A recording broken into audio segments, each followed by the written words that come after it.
ಪಶ್ಚಿಮ ವಿಭಾಗದ ಉಪಾಧ್ಯಕ್ಷ ಆಯ್ಕೆಯಾಗಿದ್ದೀರಾ. ಈ ಸಂದರ್ಭದಲ್ಲಿ ತಮ್ಮ ಅನಿಸಿಕೆ ಹಾಗೂ ಭಾವನೆಗಳು ತಿಳಿಸ್ತಾರೆ. ಈಗ ಫಸ್ಟ್ ಕೃತಜ್ಞತೆ ಹೇಳೋದು ನಾನು ಅಂದರೆ ನಮ್ಮ ಟಿ ಸೋಮಶೇಖರಣ್ಣವರಿಗೆ ಕೃತಜ್ಞತೆ ಹೇಳಬೇಕು. ಆಮೇಲೆ ಸೆಕೆಂಡ್ ಒಂದು ನಮ್ಮ ಡಿ ಕೆ ಶಿವಕುಮಾರ್ ಅವರಿಗೆ ಕೃತಜ್ಞತೆ ಹೇಳಬೇಕು. ಆಮೇಲೆ CM ಸಿದ್ದರಾಮಣ್ಣವ್ರಿಗೂ ಹೇಳಬೇಕು. ಅವರು ನಮ್ಮ ಆ ಅಧ್ಯಕ್ಷತೆಯಲ್ಲಿ ನಮಗೆ ಪಶ್ಚಿಮ ವಿಭಾಗದ ಉಪಾಧ್ಯಕ್ಷನಾಗಿ 5 ವಲಯ ಇದನ್ನು ಸಂಘಟನೆ ಮಾಡ್ಕೊಂಡು ಹೋಗಬೇಕು ಅಂತೇಳಿ ಹೇಳಿದ್ದಾರೆ.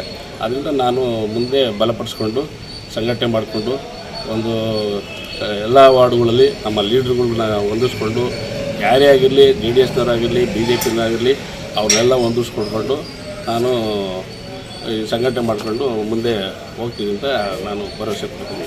ಸರ್, ರಾಜಕೀಯ ನಿಮ್ಗೆ ಹೊಸ್ತಲ್ಲ, ಸಂಘಟನೆ ಹೊಸ್ತಲ್ಲ. ಈಗ ಒಂದು ಜವಾಬ್ದಾರಿ ಕೊಟ್ಟಿದ್ದಾರೆ ಅಷ್ಟೇ. ಯಾವ ರೀತಿ ನೀವು ಸಂಘಟನೆ ಒತ್ತು ಕೊಡ್ತೀರಾ? ಸಂಘಟನೆ ಮಾಡ್ಕೊಂಡು ಹೋಗ್ತೀವಿ. ಯಾವುದೇ ಕಾರಣಕ್ಕೂ ನಾವು ಬಿಡೋದಿಲ್ಲ. ಯಾವುದೇ ಕಾರಣಕ್ಕೂ ನಮ್ಮ ಸೋಮಶೇಖರಣ್ಣವ್ರನ್ನ ಯಾವುದೇ ಕಾರಣಕ್ಕೂ ನಾವು ಬಿಡೋಲ್ಲ.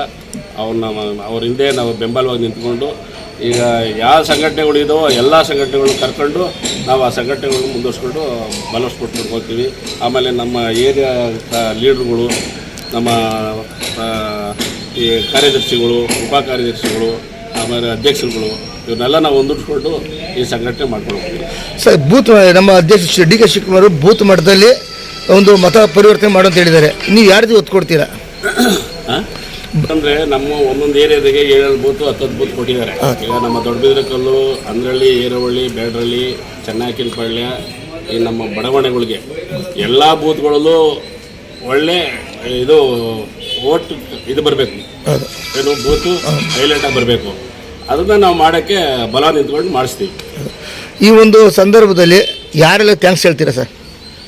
ಈ ಸಂದರ್ಭದಲ್ಲಿ ನಮ್ಮ ಟಿ ಸೋಮಶೇಖರ್ ಥ್ಯಾಂಕ್ಸ್ ಹೇಳಬೇಕು, ಡಿ ಕೆ ಶಿವಕುಮಾರ್ ಅವ್ರಿಗೆ ಥ್ಯಾಂಕ್ಸ್ ಹೇಳಬೇಕು, ನಮ್ಮ ಹನುಮಂತರಾಯಪ್ಪ ಅವರು ಜಿಲ್ಲಾಧ್ಯಕ್ಷರಿಗೂ ಥ್ಯಾಂಕ್ಸ್ ಹೇಳಬೇಕು, ನಮ್ಮ ಲೀಡರ್ಗಳಿಗೂ ಎಲ್ಲರಿಗೂ ಥ್ಯಾಂಕ್ಸ್ ಅಂತ ಹೇಳಿ ತಿಳಿಸ್ತೀವಿ. ಸಂದರ್ಭದಲ್ಲಿ ಏನು ಹೇಳೋದಕ್ಕೆ ಇಷ್ಟಪಡ್ತೀವಿ ಅಂದರೆ, ನಮ್ಮ ಪಶ್ಚಿಮ ವಲಯದ ಉಪಾಧ್ಯಕ್ಷರಾಗಿ ಆಯ್ಕೆ ಆಗಿದ್ದಂಥ ನಮ್ಮ ಮಂಜಣ್ಣವ್ರಿಗೆ ತುಂಬ ಹೃದಯದ ಧನ್ಯವಾದಗಳನ್ನು ಅರ್ಪಿಸ್ತೀವಿ.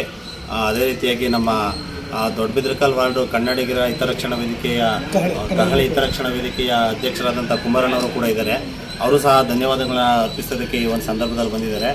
ಏನಿವತ್ತು ನಮ್ಮ ಮಂಜಣ್ಣನವ್ರನ್ನ ಪಶ್ಚಿಮ ವಿಭಾಗಕ್ಕೆ ಆಯ್ಕೆ ಮಾಡಿದಂಥ ನಮ್ಮ ಮಾನ್ಯ ಮುಖ್ಯಮಂತ್ರಿಗಳಾದಂಥ ಸಿದ್ದರಾಮಣ್ಣವ್ರಿಗೆ ಮತ್ತು ಡಿ ಕೆ ಶಿವಕುಮಾರ್ ಅವ್ರಿಗೆ, ನಮ್ಮ ಜನಪ್ರಿಯ ಶಾಸಕರಾದಂಥ ಸೋಮಶೇಖರ್ ಅವ್ರಿಗೂ ಕೂಡ ಈ ಒಂದು ಸಂದರ್ಭದಲ್ಲಿ ಧನ್ಯವಾದಗಳನ್ನು ಅರ್ಪಿಸ್ತೀವಿ. ಅದೇ ರೀತಿಗೆ ನಾವು ಸದಾ ಕಾಲದಲ್ಲೂ ಕೂಡ ಮಂಜಣ್ಣನವರ ಬೆನ್ನೆಲುಬಾಗಿ ಇರ್ತೀವಿ, ಮಂಜಣ್ಣನ ಜೊತೆ ಕೈ ಜೋಡಿಸ್ತೀವಿ ಅಂತ ಈ ಸಂದರ್ಭದಲ್ಲಿ ಹೇಳೋದಕ್ಕೆ ಇಷ್ಟಪಡ್ತೀವಿ. ನಮಸ್ತೆ. ನಮ್ಮ ಟ್ರಾವಲ್ಸ್ ಮಂಜಣ್ಣವ್ರು ಇದ್ದಾರೆ. ಅವತ್ತಿಂದನೂ ನಮ್ಮ ಟಿ ಸೋಮಶೇಖರ್ ಗೌಡ್ರ ಜೊತೆಲಿ ಇತ್ಕೊಂಡು, ವಾರ್ಡಲ್ಲಿ ಇತ್ಕೊಂಡು, ನಮ್ಮ ಯಶವಂತಪುರ ಕ್ಷೇತ್ರದಲ್ಲಿ ಇತ್ಕೊಂಡು, ಪ್ರತಿಯೊಬ್ಬರು ಕಾರ್ಯಕರ್ತರು ಲೀಡರ್ ಆಗಿರ್ಬೋದು ಅವ್ರ ಜೊತೆಲ್ಲ ಚೆನ್ನಾಗಿ ಇಟ್ಕೊಂಡು, ಏನೇ ಒಂದು ಬರಲಿ ಮನೆ ಹತ್ರ ಒಬ್ಬರು ಸಹಾಯ ಮಾಡಿಕೊಂಡು ಸಾಹೇಬ್ರ ಹತ್ರ ಎಲ್ಲ ಹೆಸರು ಮಾಡಿ ಇವತ್ತು ಇಂಥ ಒಂದು ಒಳ್ಳೆ ಪೋಸ್ಟ್ ಸಿಕ್ಕಿದೆ. ಮಂಜಣ್ಣವ್ರಿಗೆ ಅದು ನಮ್ಮ ಕಡೆಯಿಂದ ಧನ್ಯವಾದಗಳು. ಮತ್ತು ಅದೇ ಥರ ನಮ್ಮ ಸೋಮಶೇಖರ್ ಗೌಡರು ನಮ್ಮ ಮಂಜಣ್ಣವ್ರನ್ನ ಅಷ್ಟೇ ನಂಬಿದ್ದಾರೆ, ಅದೇ ಥರ ಕೆಲಸ ಮಾಡ್ತಾಯಿದ್ದಾರೆ. ಎಲ್ಲರ ಜೊತೆ ಸೇರಿಕೊಂಡು ಇನ್ನೂ ಒಳ್ಳೊಳ್ಳೆ ಪೋಸ್ಟ್ ಸಿಗಲಿ ಅಂತ ನಾನು ಕೇಳ್ಕೊಳ್ತೀನಿ. ಅಧ್ಯಕ್ಷರಾದ ಮಂಜಣ್ಣವರು ಈ ಪಶ್ಚಿಮ ವಲಯ ಘಟಕಕ್ಕೆ ಉಪಾಧ್ಯಕ್ಷರಾಗಿ ಆಯ್ಕೆ ಮಾಡಿದ್ದಕ್ಕೆ ಅವರಿಗೆ ತುಂಬ ಹೃದಯ ಧನ್ಯವಾದಗಳು ಹೇಳೋಕ್ಕೆ ಇಷ್ಟಪಡ್ತಾ ಇದ್ದೀನಿ. ಸುಮಾರು 20 ವರ್ಷಕ್ಕಿಂತ ಅಧಿಕವಾಗಿ ಟಿ ಸೋಮಶೇಖರ್ ಅವರಿಗೆ ಬೆಂಬಲವಾಗಿ ನಿಂತಿದ್ದಾರೆ ಮತ್ತು ಚುನಾವಣೆ ಸಂದರ್ಭದಲ್ಲೂ ಕೂಡ ಅವ್ರಿಗೋಸ್ಕರ ಸಾಕಷ್ಟು ಶ್ರಮವನ್ನು ಮಾಡ್ತಿದ್ದಾರೆ. ಮತ್ತು ಮಂಜಣ್ಣನವ್ರದ್ದು ಒಂದು ವಿಶೇಷತೆ ಏನಂದರೆ, ಬಡವರು ಮತ್ತು ಯಾವುದೇ ಒಬ್ಬ ಬಡವ ಹೋದ್ರೂ ಕೂಡ ಅವ್ರನ್ನ ಕೈ ಹಿಡಿದು ನಡೆಸ್ತಕ್ಕಂಥದ್ದು ಇರ್ಬೋದು. ಸಾಮಾನ್ಯವಾಗಿ ಮೊನ್ನೆ ನಮ್ಮ ಭಾಗದಲ್ಲಿ ಒಂದು ಒಳಚರಂಡಿ ಸಮಸ್ಯೆ ಆಗಿತ್ತು. ಗ್ರಾಮಸ್ಥರೆಲ್ಲ ಮಂಜಣ್ಣವ್ರ ಮನೆ ಹತ್ರ ಹೋದಾಗ ಆ ಕ್ಷಣದಲ್ಲೇ ಕೂಡ ಸಂಬಂಧಪಟ್ಟಂಥ ಅಧಿಕಾರಿಗಳನ್ನು ಕರೆಸಿ ಆ ಸಮಸ್ಯೆಯನ್ನು ಬಗೆಹರಿಸ್ಕೊಟ್ಟಿದ್ದಾರೆ. ಮುಂದೆ ಇದೇ ಥರ ಮಂಜಣ್ಣವ್ರ ಬಗ್ಗೆ ಹೇಳೋದಕ್ಕೆ ಸಮಯ ಸಾಕಾಗೋದಿಲ್ಲ, ಯಾಕಂದರೆ ಅಷ್ಟು ಸೇವೆಗಳನ್ನು ಮಾಡ್ಕೊಂಡು ಬರ್ತಾ ಇದ್ದಾರೆ.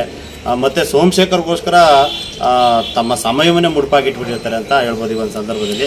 ಹಾಗಾಗಿ ನಮ್ಮ ಮುಖ್ಯಮಂತ್ರಿಗಳಿಗೂ ಕೂಡ ಮತ್ತೊಮ್ಮೆ ಧನ್ಯವಾದಗಳನ್ನು ಅರ್ಪಿಸ್ತೀನಿ. ನಮ್ಮ ಜನಪ್ರಿಯ ಶಾಸಕರಾದಂಥ ಟಿ ಸೋಮಶೇಖರ್ ಅವ್ರಿಗೂ ಕೂಡ ನಾನು ಧನ್ಯವಾದಗಳನ್ನು ಈ ಒಂದು ಸಂದರ್ಭದಲ್ಲಿ